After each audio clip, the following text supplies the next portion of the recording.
Olá, ouvinte Central 3, este é mais um programa Meu Time de Botão.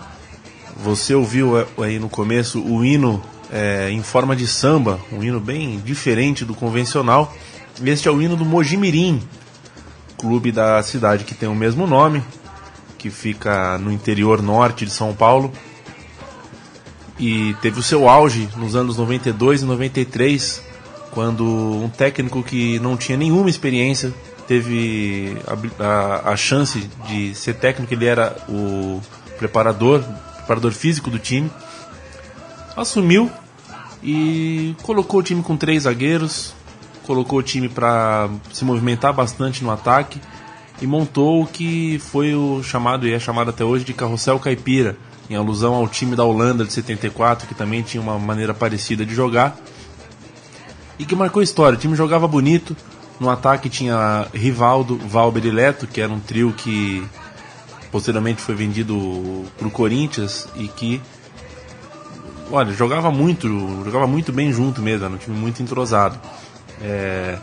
Esse time não foi campeão paulista, não foi campeão de nada de muito relevante, mas isso não importa, né? Isso ficou marcado como realmente um time que ofereceu para o futebol brasileiro uma outra alternativa, uma forma bacana de jogar. Essa forma de jogar com 3 zagueiros, que tinha fracassado na Copa de 90, em 92 foi colocado em campo num time pequeno por um técnico inexperiente e deu muito certo, acabou revelando para o futebol brasileiro e mundial. Eu acho que o maior nome de todos, sem dúvida nenhuma, é o Rivaldo. O Mojimirim é o homenageado no Meu Time de Botão, e é sobre ele que a gente vai falar. E eu bati um papo agora há pouco com o Oswaldo Alvarez, que é o treinador e o idealizador desse time. Ele assumiu a equipe, ele vai contar pra gente, numa pior, né? O Mojimirim em 91 tinha passado por uma grande crise, tinha tido uma temporada ruim. E ele, respaldado pelo Wilson de Barros, que era o presidente do clube, a quem o Vadão chama até hoje de pai, Wilson de Barros, que já morreu, ele tem a carta branca para tentar mexer no time, fazer alguma coisa diferente. O time busca jogadores na categoria de base, traz jogadores inclusive de longe, é o caso, por exemplo, do Rivaldo. Foi um técnico que teve coragem, tinha os jogadores certos na hora certa, tinha o diretor dando o respaldo certo na hora certa, e deu no que deu. Eu acho que melhor do que eu ficar falando é a gente ouvir o que o Vadão tem a dizer sobre esse time, o time do Mojimirim de 92 e 93, que fez história e foi o time de botão da população de Mojimirim e é até hoje. Vamos lá.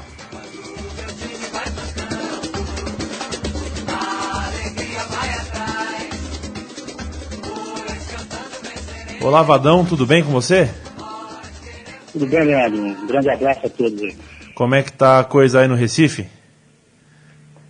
Nós estamos passando por um momento um tanto que conturbado, né? Porque nós tivemos uma desclassificação por Campinense, jogando em casa, a gente precisava de uma vitória simples e acabamos empatando por 2-2, como o jogo tinha sido 0-0 lá, a gente acabou perdendo a vaga.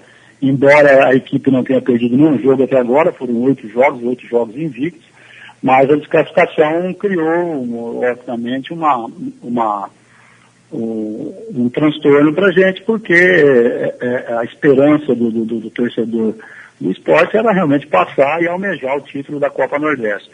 E vindo atrás disso veio uma demissão em massa aí da diretoria, né, de futebol. Os diretores de futebol acabaram pedindo demissão e agora nós estamos aí numa situação um pouco turbulenta, mas que nós temos que enfrentar. Sabíamos de toda a dificuldade que a gente enfrentaria aqui no esporte, até porque o esporte vem de um rebaixamento, e a reformulação que está sendo feita, ela requer tempo, e no futebol brasileiro não se tem esse tempo, né? Visto que nós já entramos direto numa Copa do Nordeste, já precisando do resultado, então as coisas não têm a tranquilidade e a paciência que exigiria. Mas de qualquer forma também a gente já sabia disso, já saberia que as coisas não seriam tão fáceis, mas no momento está sob controle. Essa coisa de rebaixamento e reformulação não é estranha para ninguém que vive no mundo do futebol. E tem a ver, inclusive, com o seu começo como treinador no Mojimirim, né? Que o Mojimirim acabou sendo... estava numa fase ruim, rebaixada, tudo mais, e no momento de reformulação, você que era o preparador físico, virou técnico. Conta pra gente como é que foi essa história. Não, foi exatamente isso. O Mojimirim atravessou o ano de 91, um ano muito difícil. Passaram-se vários treinadores, a coisa não estava se engrenando. E no final do campeonato, até por um pedido dos atletas, eu era o preparador físico, os jogadores pediram para que eu permanecesse até o final do campeonato como técnico, interino, porque já tinha passado muitas pessoas e as coisas não estavam engrenando, e eles entendiam que quando eu estava lá há muito tempo, seria mais fácil assim, o relacionamento entre nós e naquele final de campeonato dramático. E foi exatamente o que aconteceu. A gente se livrou do rebaixamento em 91, nós tínhamos uma equipe, uma equipe muito experiente, com vários jogadores experientes, e foi feita uma reformulação total. No ano de 92, quando eu assumi definitivamente como treinador, houve uma reformulação total, né? O presidente mudou todo o perfil do clube, entendendo que os jogadores experientes deveriam ser uma minoria, e jogadores jovens, com vontade de vencer, com outras ambições, fosse a totalidade, a maioria, né, da totalidade do elenco. E foi isso que aconteceu. Houve uma reformulação muito grande, onde a gente contratou 4, 5 jogadores mais experientes, mas 20, 25 jogadores eram jogadores mais jovens, com muita vontade de vencer, e coincidentemente a gente acabou acertando, né? Nós tínhamos um elenco de juniores, onde a gente aproveitou 4, 5 jogadores muito bem, entre eles o Capone, o Luiz Carlos, o Ronaldo, e contratamos jogadores aqui do Norte e Nordeste, entre eles o Rivaldo, o Leto, o Valda, que deram muito certo. Então foi, na verdade, uma reformulação muito grande e em cima de um trabalho de uma equipe bem jovem. E quando você começou esse trabalho, você já tinha na cabeça uma ideia tática inovadora, diferente, ou isso surgiu naturalmente e num segundo momento, não no primeiro? Não, eu já tinha isso na minha cabeça. Não assim, programada, projetada, porque eu não sonhava em ser treinador. Teve 3 pessoas que foram fundamentais na minha vida profissional, para mim me tornar treinador. O presidente do Mojimirim, hoje falecido, o Wilson de Barros, que foi um pai para mim. Brasil de Oliveira, um jornalista de Campinas, muito amigo meu, que entendia que eu tinha um jeito assim, especial para ser treinador. E ainda que é o único deles que está vivo, né, porque o Brasil de Oliveira e mais o presidente Wilson de Barros já são falecidos, que é o Henrique Stott, que foi diretor do Mojimirim por muitos e muitos anos, está fora agora nesse momento, faz um ano, 2 anos atrás que ele saiu, trabalhou praticamente 30 anos como diretor de futebol. Foram as pessoas que inclusive, me forçaram a ser treinador. Essa é a grande verdade, porque eu não sonhava em ser treinador. Depois que eu terminei interinamente aquele ano de 91, essas 3 pessoas tiveram uma influência muito grande para que eu me tornasse treinador. Então, a partir daí, eu tinha uma ideia muito assim clara do carrossel holandês, porque no meu entendimento, pelo menos na minha geração, né, da minha idade, o carrossel holandês foi o grande marco da mudança tática do futebol mundial, onde a ocupação de espaço, a marcação de supressão, a velocidade pelas laterais passou a ser primordial, onde se jogava um futebol mais burocrático, um futebol mais simplificado. O carrossel veio com uma ideia nova de rotatividade, de mudança de posição, de polivalência, e eu tinha isso, garoto, com 17 anos, eu era atleta do Guarani, eu tinha o carrossel holandês daquela época como um grande exemplo. Inclusive muitos clubes brasileiros, inclusive o próprio Guarani, começou a fazer treinamentos, pensando já em usar a fórmula do carrossel já nas suas categorias de base. Mas isso, na verdade, não aconteceu, e ao longo do tempo a gente foi amadurecendo, e quando eu tive esse convite, e na verdade não foi nenhum convite, eu fui praticamente forçado para aceitar, eu acabei tendo uma ideia muito interessante sobre o carrossel, tanto é que foi apelidado de carrossel caipira, aliado a um sistema de jogo que no Brasil não era muito utilizado porque não deu certo na Copa de 90, que era o 3-5-2. Então eu aliei o 3-5-2 à rotatividade do carrossel holandês. Por isso que foi apelidado de carrossel caipira. Então eu tinha isso já dentro de mim e, obviamente, quando eu iniciei minha carreira, como o Campeonato Paulista para o Mojimirim só começava no segundo semestre, o brasileiro era no primeiro semestre e o Mojimirim não disputava o Campeonato Brasileiro, a gente teve 6 meses para montar essa equipe. Dentro desses 6 meses teve um torneio que chamava Copa 90 anos, que era 90 anos de Federação Paulista, onde o Mojimirim ganhou com méritos e apresentando um futebol convincente. Aí sim nós entramos no Campeonato Paulista e acabamos fazendo uma revolução dentro do futebol paulista. Vocês ganharam o grupo B, né, do campeonato de 92, onde só tinham 2 vagas para uma fase final, que eram 2 quadrangulares, correto?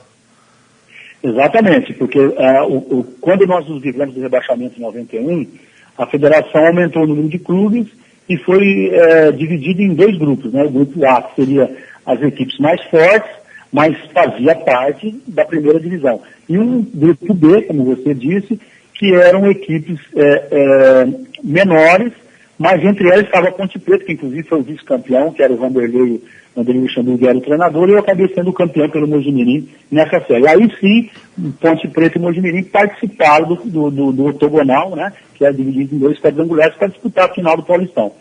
Então nós fomos campeões dessa chave. O artilheiro do Campeonato Paulista entre as 2 chaves foi o Valber, do Mojimirim, com 17 gols. E foi aí que surgiu a oportunidade para ele ser transferido do Corinthians, juntamente com o Rivaldo, com o Leto, com o Edmilson, que foram 4 jogadores do Mogi para o Corinthians, mas na verdade o alvo principal era o Valdo. E depois, na sequência, o Rivaldo é que acabou se tornando o grande jogador e acabou sendo considerado um dos melhores do mundo em um determinado ano na Europa. Ô Vadão, é correto que eu afirme que a gente pode falar que o Mojimirim tinha 3 zagueiros, né?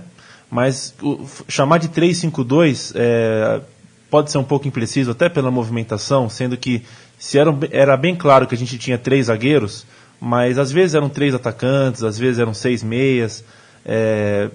Eu estou equivocado nisso ou é correto você chamar aquele time de 3-5-2 clássico? Não, muito pelo contrário, você não está equivocado, a tua visão é perfeita. Na verdade, a gente usava 3 zagueiros, né? Era o Luiz Carlos pela esquerda, canhoto, que também jogava de segundo volante, de lateral esquerdo, o Capone pela direita, que na verdade jogou de lateral direito, jogou de volante.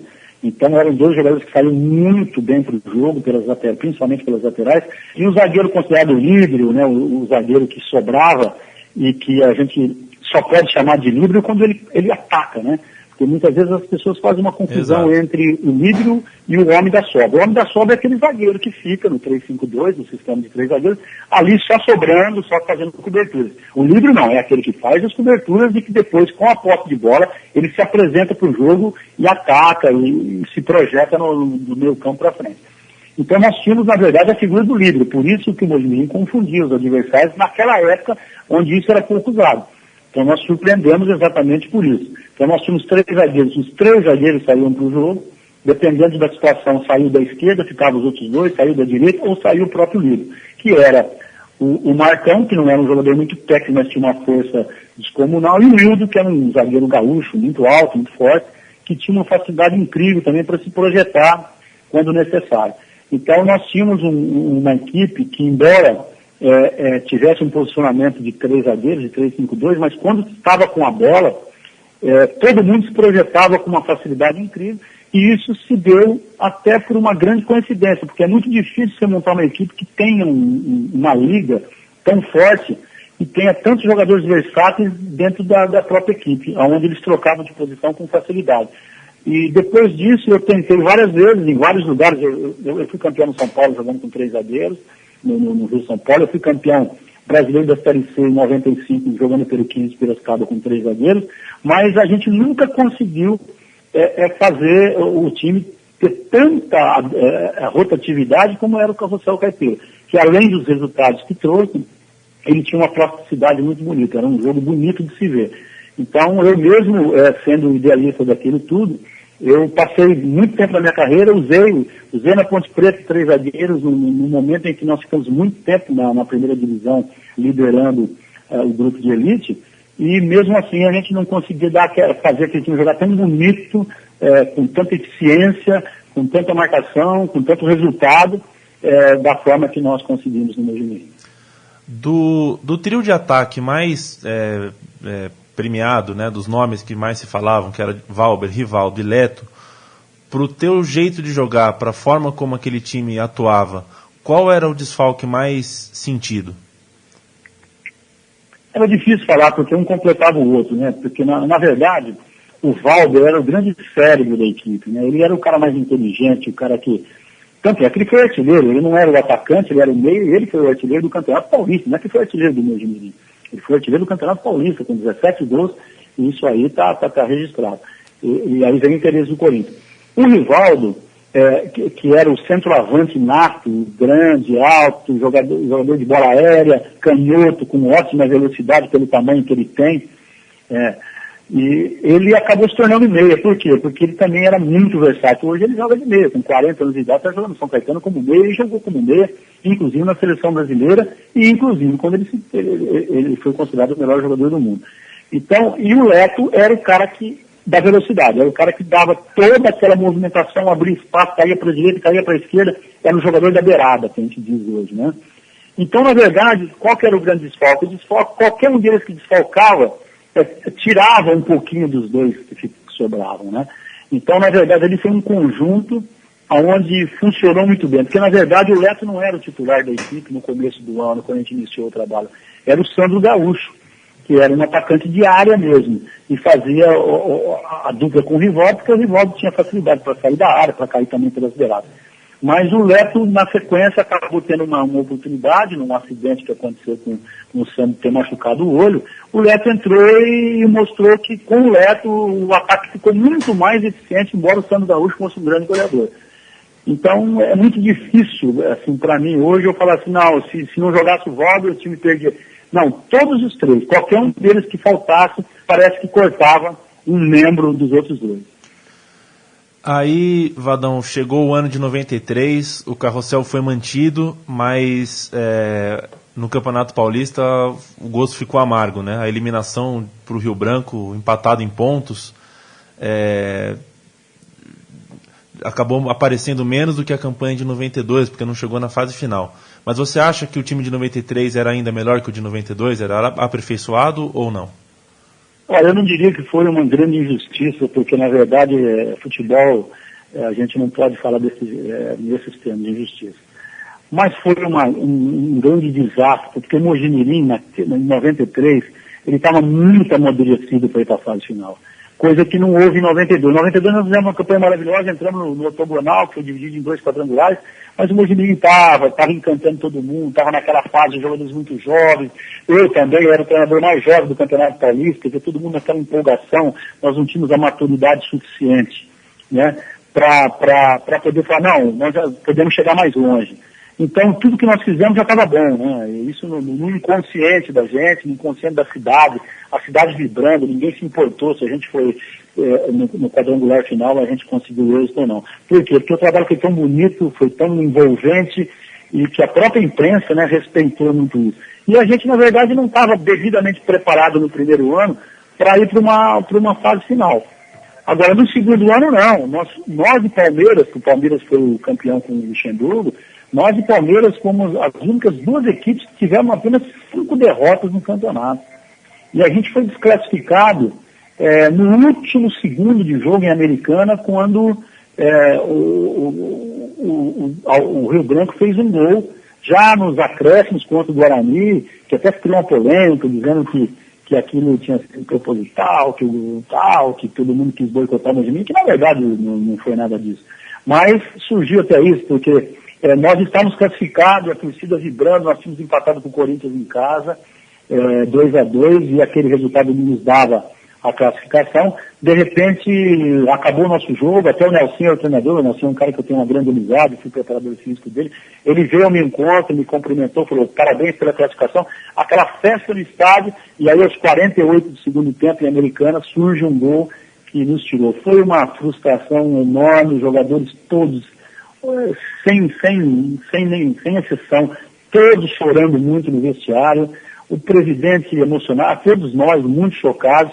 O presidente, inclusive, naquele momento, o Wilson ofereceu a premiação. Não, eu vou manter o prêmio bicho de vocês, porque o que vocês fizeram e tal. Mas foi uma grande frustração, porque naquele segundo ano, o time estava bem mais amadurecido para disputar o quadrangular do que no ano anterior. Tanto é que nós tivemos apenas 5 derrotas. E não me lembro de ter sido pelos grandes, né? Então, foi, na verdade, uma grande frustração e não diria injustiça, porque futebol, se o Rio Branco conseguiu fazer o gol aos 48 e ele também estava no páreo, é porque ele também fez uma boa campanha. Mas foi uma frustração, assim, muito grande e uma coisa que a gente falou assim, pô, deixando escapar porque o time estava preparado para fazer um quadrangular melhor do que 92, porque 92 a euforia era muito grande. Bom, se essa foi a grande frustração que o Carrossel Caipira sofreu, você consegue me dizer 1 ou 2 jogos que mais te deixaram feliz ou que mais marcaram, que foram um símbolo desse biênio, desse Carrossel? 2 jogos ou 3 que sim, você pode falar para mim que são jogos que, se eu assistir, eu vou entender o que foi o Carrossel? Olha, nós tivemos um jogo com o São Paulo, até o Pelé fez um comentário, né? E agora, esse ano que passou, nós tivemos uma homenagem ao Carrossel, de 20 anos de Carrossel, né? E teve um jogo, até a Sport TV passou direto esse jogo, teve uma homenagem para os Santos, inclusive eu fui escolhido para entregar uma placa lá de prata para o Osmar, que é uma pessoa que eu não preciso nem falar o que ele representa para todos nós aqui no Brasil, na imprensa brasileira. E teve um jogo, e esse jogo do Carrossel, ele foi escolhido justamente com os veteranos do Carrossel Caipira, mais os veteranos do São Paulo da época, que teve lá o Raí, teve o Ivan, teve o Ronaldão, enfim, teve uma série de jogadores que participaram daquele ano também. Por quê? Porque o São Paulo daquele ano foi o campeão mundial. E o Pelé fez muitos elogios àquele jogo nosso, porque as duas equipes, o São Paulo com uma grandeza extraordinária e nós, um time muito jovem, mostrando um futebol totalmente eficiente e bonito, e um jogo que terminou 2-2 no Mojimirim, um empate onde, para nós, no Mojimirim, né, tinha sido um feito histórico, porque o São Paulo ganhava de todo mundo. E no segundo turno, a gente empatou com o São Paulo 1-1 no Morumbi. Mas esse jogo já o São Paulo já jogou com o time mesclado, o São Paulo tinha outros interesses de Libertadores, de alguma competição que eu não me lembro, e o São Paulo acabou entrando com o time. Então os 2 jogos para o São Paulo do Pelé foram empates, mas o jogo em Mojimirim foi marcante e o Pelé comentou muito isso, né? O Pelé até disse uma frase, quem quiser ver futebol que assista esse jogo, né? Então, e agora essa comemoração que teve dos 20 anos de Carrossel foi escolhido o próprio São Paulo exatamente por esse lado. Agora, teve um jogo que pouca gente tem, porque na verdade eu acho que só a TV de Mojimirim deve ter esse videotape, que foi Mojimirim 15 de Piracicaba. Mojimirim venceu de 3-0 o 15, fez uma partida que retratou toda a vida do Carrossel.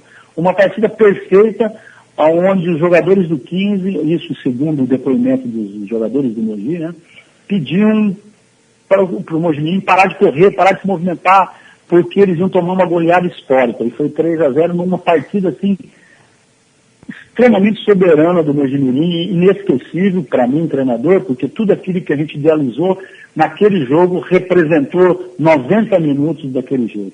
Então, nós tivemos outras partidas memoráveis, mas essas 2 partidas eu acho que caracterizou muito o que foi o Mojimirim, jogando com uma equipe do mesmo nível, né, que seria o 15 de Piracicaba, numa supremacia espantosa, e jogando com uma equipe que era melhor que a nossa, que era a equipe de São Paulo, a gente mostrando uma igualdade muito grande, jogando de igual para igual e sendo elogiado pelo Pelé, que era no momento o melhor treinador do Brasil.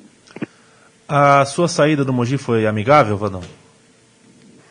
Não, eu tive 2 momentos. Eu tive a minha saída do Mogi, eu saí depois de 3 anos, né, de consecutivos. Eu saí, fui do Guarani, recebi um convite do Guarani e fui.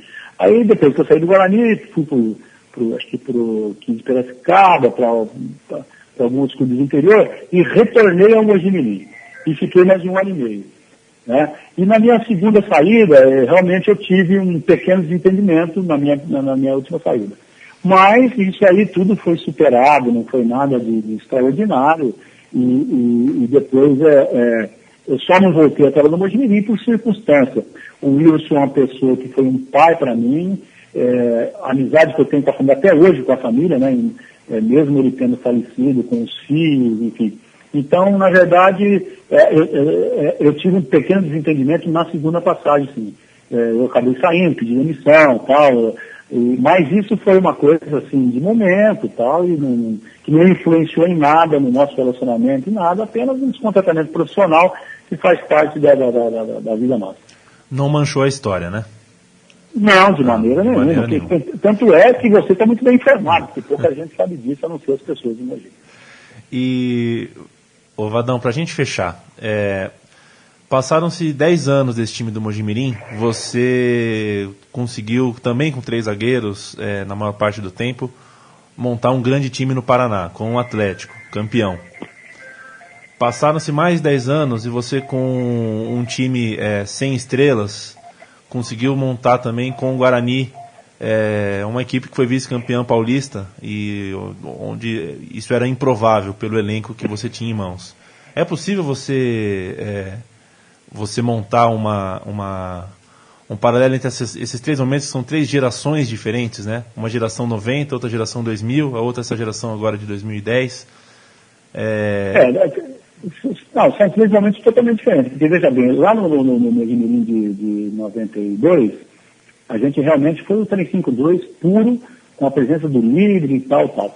No Atlético Paranaense, era um 3-5-2 disfarçado, que a gente usava, eventualmente, quando um dos volantes a gente entendia que tinha que mudar, e você punha um volante um pouco mais, dava um passo para trás e fazia o terceiro zagueiro. Porque o Atlético tinha um quarteto, que era Kelly, que era Adriano Gabiru, Lucas e Kleber Pereira na frente. Eram 4 jogadores que eu não tinha como tirar um desses jogadores para colocar um zagueiro. Eu não tinha como. Porque o time tinha uma velocidade e uma facilidade para chegar no gol, que lá no Atlético dificilmente a gente empatava ou perdia o jogo, porque a pressão era 90 minutos pressionando o adversário com alta velocidade. Então, eu tinha que fazer o 3-5-2 disfarçado. Então, de vez em quando, a gente afastava um volante.